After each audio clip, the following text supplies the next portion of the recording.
Coach, great victory today. What was your game plan to begin with? And when Christian Calino was ruled out, how did that change? Well, the game plan didn't change when Christian was out because we are blessed and lucky to have a very good set of goalkeepers, really good. And so, despite Christian has been the number one of the team, but we trust Pablo, we trust George, AZ also when he came to work, always work well. So really, I didn't have any problem to play. I was sorry for Kale because it was a freak accident that happened in warm-up, but it can happen in football. I was sorry for him, but at the same time, I didn't have any doubt to put Pablo in the game. So I really didn't change anything. I mean, I didn't change the team talk. The reason I ask is that you were playing longer balls on goal kicks and things like that than normal with For two reasons. First, because I wanted Pablo to feel, because it's different if you know you're going to be playing maybe psychologically if you know the day before. When you know a few minutes before kickoff, you know, in a game that is important against the team that is top of the East, so we know that they have quality and the ability, and they come and press. So I said to Pablo, we know how to play from the back and we know how to play for second balls. So I said, Pablo is the boss. I told all the players, Pablo is the boss, whatever Pablo decides, because he needs to be confident. Whatever Pablo decides, we play in the structure that we know, either from the back or long. So Pablo decides, and I think he made very, very good choices. Yeah, I mean, in the passing out, it was, I don't want to say it was purely direct, because not everything was long. It was out to the wings and stuff like that, but it connected well, and it allowed for a different type of build than any scouting report really would have shown from Charlotte. Yeah, no, we knew Philadelphia really well. We studied them like we study every team, and we knew where their strength, our strength, and sometimes it looks like if you play long, a long pass is like you have to be ashamed, but it's different when you kick without knowing or passing the ball long. It's different, and I think Pablo showed that he played really well from the back, even sometimes short, so more in the second half. The first half from a set piece or from a goal kick, we played more long, but it's something we did also in the first game against Red Bulls and something that we have done in the past against Nashville. So against some teams that they come and put pressure, we know how to go around if we feel like that we don't want to take a risk. Also, if you remember, we conceded a goal in Philadelphia with Kale trying to play, and Gazdag took advantage. So we know that they are really good at doing that. They're poachers that way for sure. And, the obvious question, Daniel Rios had a pretty good day. Yeah. But again, I'm not surprised. I think Danny can score many goals. I think he's a goal scorer.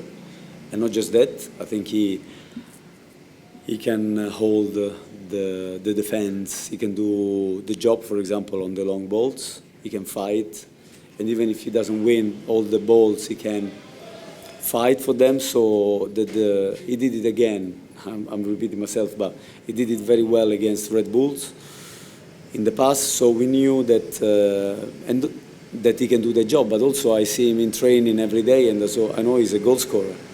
So I just think that because we want to replicate in training what we're going to do in games, I thought I'm not surprised that Danny can score 4 goals. If the team creates, Danny's going to be there to finish or to be there or thereabout. So I know he's really good at that. He makes smart runs. He makes good runs. He's a goal scorer. He's a number 9. He knows his trade. And so, again, you might be surprised, but I'm not. No, you and a lot of people, you in general, not you, Steve. But I'm not surprised. You played a team right now who's fighting for the Supporters' Shield, a team who've only lost 4 games this season. Just how impressed were you with your team? Because it feels like the whole game you wiped the floor with them. Yeah, I'm very impressed, but one thing that we want to do as a team is to play with high intensity. And so this is what me and the coaching staff demand on a daily basis to them, because when you play with the high intensity, the intensity of the game in every training session, then obviously that spills onto the pitch in the day of the game. And I thought that what impressed me the most is the fact that we put, most of the time, not all the time, that was the one thing that we discussed half time, Glesnes and Elliott and Wagner, that we know how good they are in building from the back, because they have good, very good player up front. I mean, that's why they are top of the East, not by chance. And so we know that Ure, Carranza, Gazdag, they can make this kind of runs, and we wanted to stop a source. And I was impressed because we kept doing that always in the second half. Obviously, when they go to 10 men, it's a little bit easier, even though, as a paradox, we do it a little bit less. And I wanted for us to keep pushing, because I think we can play this game for 90 minutes, and we need to put the opposition under pressure as much as possible, home and away. There's been talks that you're getting close to agreeing a deal with Charlotte. How excited are you to finish the season and potentially be the coach heading into next season? Yeah, this is out of my hands. It's not me taking the decision. I said many times that I love the club, I love the place, I love the supporting base. I love the group of players, because I really love them, and it's difficult not to love them when you see how they perform. And they are getting better and better in training. I said that in the week.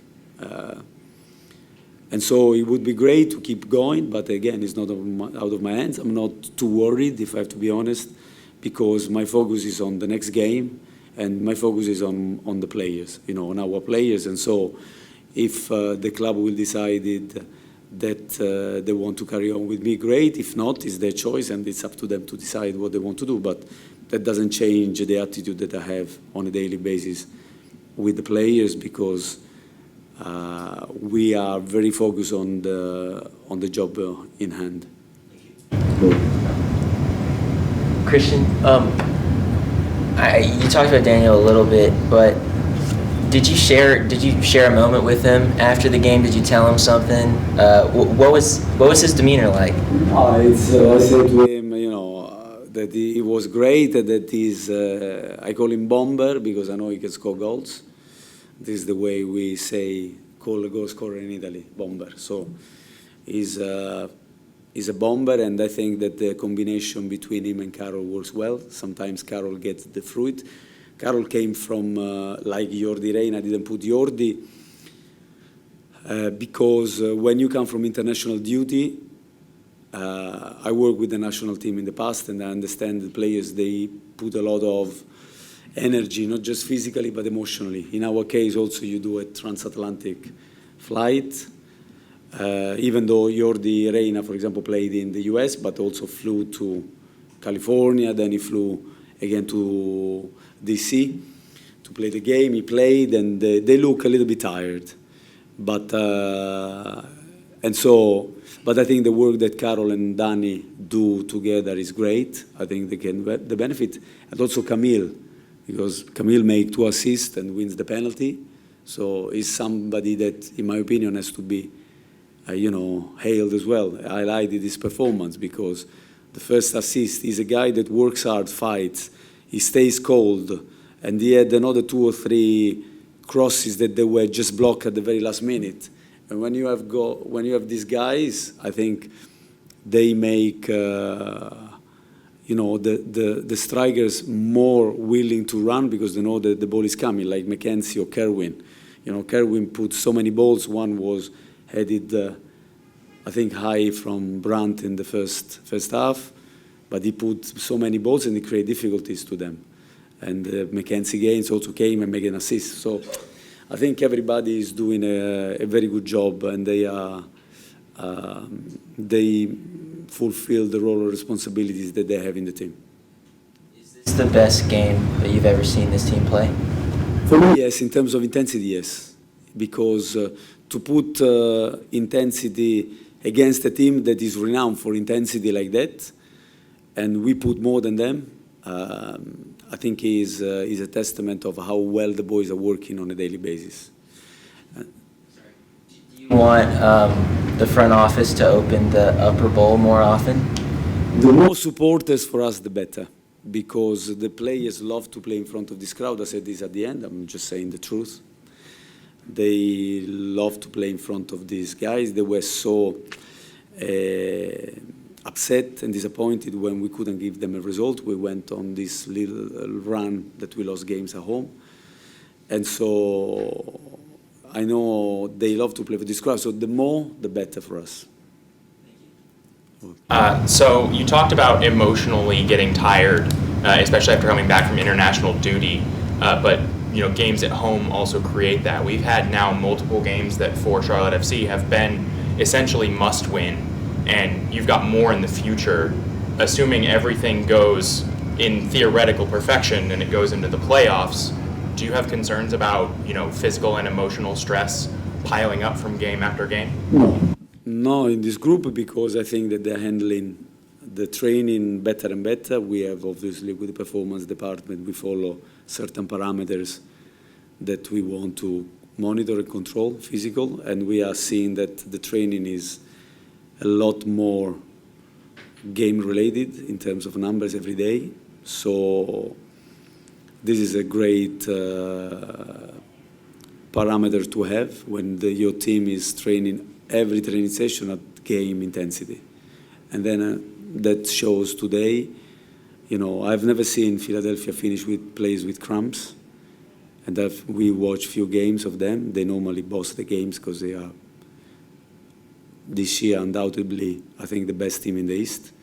So it was great to see our boys put in the same and more intensity than Philadelphia did. So I don't have any worry with that. I just was saying that when you come back from international duty, so maybe we didn't see the best Carroll today, and Jordi had preferred not to play him because he came one day after, because Peru played one day after Poland. And so I could tell even yesterday in the training session -1, so before the game, that he was tired. He was trying, Jordi, to do his thing, but he's tired, and you just have to respect that and to see. And as part of my job is also to take those decisions. So I happened to be in the elevator with some others, and there was a member of the opposing team in the elevator. And when jokingly asked, "Was Daniel Rios in your scouting report?" he replied, "He was, but not like that." Do you feel like Charlotte FC is maybe not getting some of the respect, and do you feel like a result like this changes the way that respect is put on the team? I think the respect, you earn it in life, and in football is no exception. So obviously we are a rookie team. We are the new kids on the block, and so even though Danny already played in this league, already played with teams like Nashville, which is a very, very strong team. And so I guess that I'm not too worried about the respect, because I understand that we have to earn the respect, starting with me. And so people can talk, and we just have to put the head down and work. And for the players, it's the same, but I think that they are responding on the pitch in a way that they are earning respect. For Northern Media, Wednesday, you think you want to use the same players, or you want to make changes? Unfortunately, it's not down to me, you know that, because there are rules that we need to fill the same 11 that start in that game. So there are certain players, for example, the 3 new acquisitions, Adilson, Byrne, and Nuno Santos, they cannot be in the roster. And so there are certain limitations that, and also some of the decision I took today is because of that. So I wish I could answer differently your question, but I can't. Thank you. You're welcome.